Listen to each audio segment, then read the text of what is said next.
I've had these books set aside for a while and it is time to do another book haul. So grab a cup of tea and let's dive right in.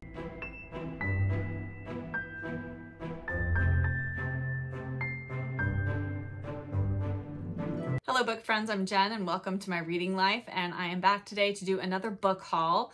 I think it's been a little while since I did my last book haul, and I've had a pile of books accumulating for a while now, and I thought I better film them so I can get them onto my shelves. So of course, because it's been so long, I've forgotten where I got all of these from. I think some of them are from thrift books, and a couple of them are from some different online booksellers, an Etsy seller, Lionfish Books, and then the other one I believe is from Bison 119 Books, and I will link their shops and accounts in the description box below if you're interested in checking them out. But without further ado, let's grab a cup of tea and dive into the books. I think I have about 9 or 10 books here to share with you today. So the first few are some middle grade books, and then I have a couple of fiction books, and then I have some nonfiction. So let us get into the books because that's why we're all here, right? First up, I have 2 books by the same author. The first is An Episode of Sparrows by Rumer Godden.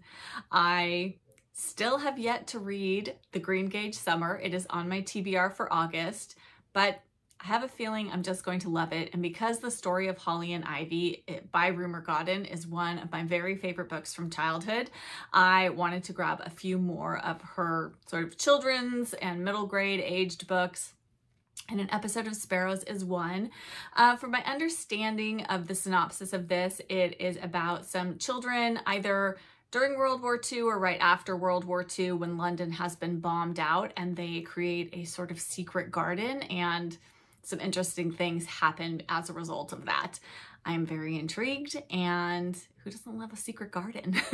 So this sounds lovely. I've heard nothing but good things about this book, and everyone I know has just raved about it. So excited for that one. And then the second Rumer Godden book that I purchased was The Doll's House.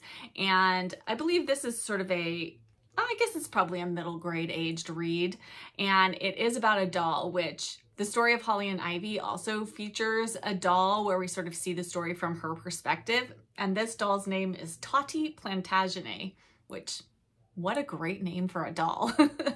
And it sounds like she's living a very happy life, except that she doesn't have a doll's house.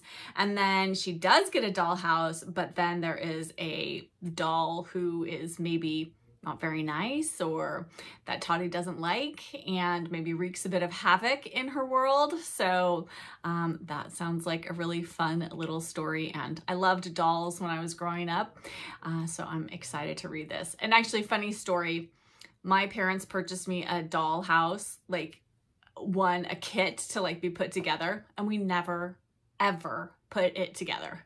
So I had this beautiful doll house just sitting in pieces in our garage for years and years and years. And then I think we finally got rid of it because we never had it put together. So I'm going to live vicariously through the Doll's House book because I never got my actual doll's house. And the next middle grade book is Gone Away Lake by Elizabeth Enright. And again, this is another book that I've heard nothing but just wonderful things about. I've been wanting to read Elizabeth Enright for a while now. And this is about a brother and sister, and I think they discover a rock with a Latin inscription on it. And that, I think, somehow maybe takes them into a secret world. Either they are somehow able to travel into the past or something like that. I don't 100% know, but I get the feeling from the title, Gone Away Lake, that they're going to a place that doesn't exist anymore. So very excited to read this one as well. I don't know if I'll get to this one by the end of the summer, but it really looks like it would be a lovely summer read. So maybe I will save it for next year if I don't get to it in the next month or so. And then the next book, which I believe is a Newbery winner, is A String in the Harp by Nancy Bond.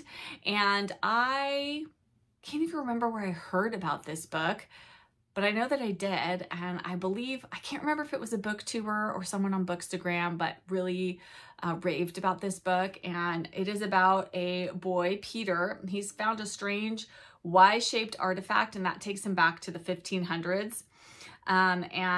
He meets this long dead minstrel, Taliesin, and what he has found is Talisin's harp key. And the poet has chosen Peter to find it and restore it to him at his hidden grave. And then it sounds like maybe there are some people trying to stop Peter from returning the harp key. And yes, it sounds like a bit of an adventure story. And I was thinking if I really enjoy this, that maybe my son might like it as well. So, and I really would like to read through the Newbery winners. So I will add this one to my list. And that is it for the middle grade books that I purchased recently. And the next two books are two fiction books by a new author that I am really enjoying. And the first one is Vintage 1954. This is by Antoine Lorrain, and he is a French writer. And if you've watched my channel, you know how much I loved The Red Notebook by Antoine Lorrain. I highly recommend it, especially if you like French literature or French translated literature. I just adored it, and I am going to be rereading it again, maybe in the spring. It might be a good spring read. And then I read another one of his books. Are his books all listed in here? Let us see.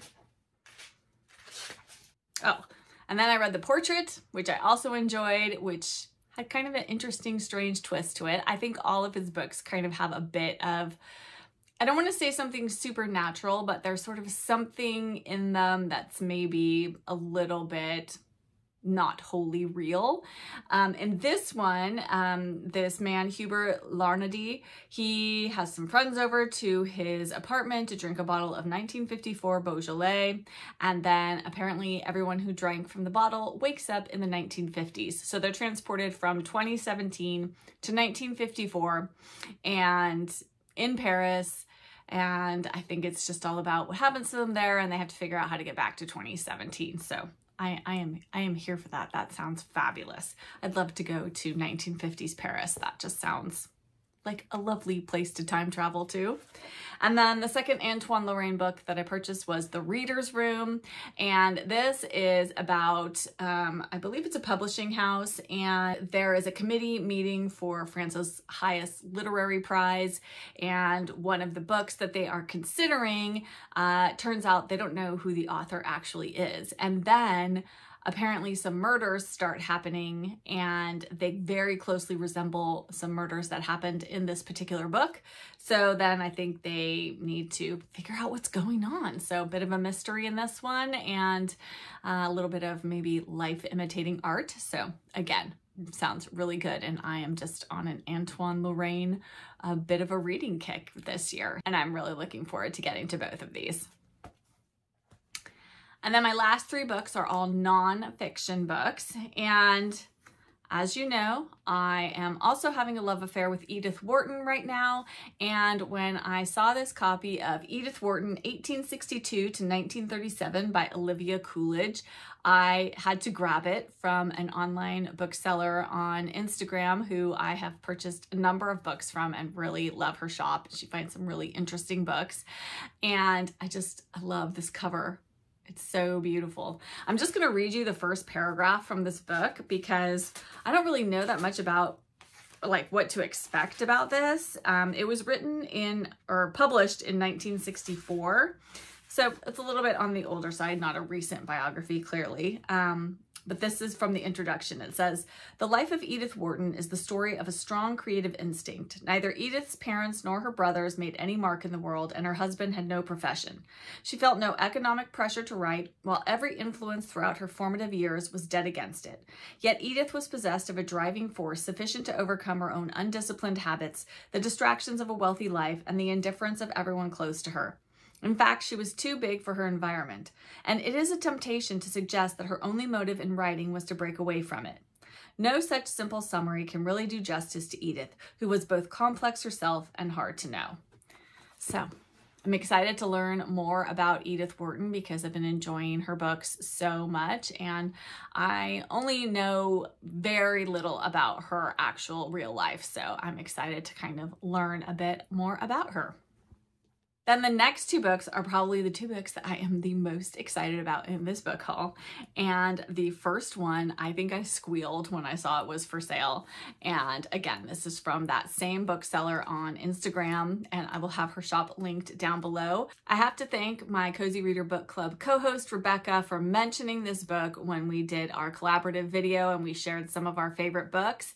And this is a book I have known about for many, many, many years and have wanted a copy of it, and Rebecca mentioning it just kind of had it on my radar. So when I saw it pop up, I was like, oh yes, I have to get this. And that is The Country Diary of an Edwardian Lady by Edith Holden. And this copy is in really, really good condition. I was so happy and pleasantly surprised when it arrived. There's a tiny bit of damage on the cover, but it's really not that noticeable. And I am so excited to dive in. And this is all about Edith Holden. She made diary entries that recorded the countryside where she lived, and she did all of these hand drawings that are just beautiful. And so it goes through like month by month of the year. And I'm thinking I'm just going to start in August. Here's August. And just kind of read my way through it throughout the course of the year. I think that would just be a lovely way to dip into this book. And so I found this book, and then along with it, she was selling The Edwardian Lady, the story of Edith Holden. And so this is a little bit of, I think, a behind the scenes look at Edith Holden and this book. So it's got more of her drawings in it and photographs. It includes some of her artwork in here, and I'm just excited as well to kind of dip into this once I have kind of got going on this. So maybe reading these a bit in tandem. So yes, a very exciting book haul. Maybe I'm too excited about it, but you know, it's just so lovely to find books that you feel like they speak to you. And I feel like all of these are speaking to me right now. I'd love to chat with you in the comments down below. Have you read any of these books that I mentioned here today? Is there one in particular that I should start with? I don't know where to start exactly. I may do Gone Away Lake if I can get to it this month, because like I said, it does look like a good summer read, and that might be a good way to close out the month of August. So I'd love to hear your thoughts on any of the books mentioned here today, or any other bookish chit chat that you'd like to have down in the comments. You know how I love talking with you down there. And if you could give this video a like, hit that subscribe button if you aren't already subscribed and would like to see more bookish content from me. And I'll be back with another video very soon. Bye.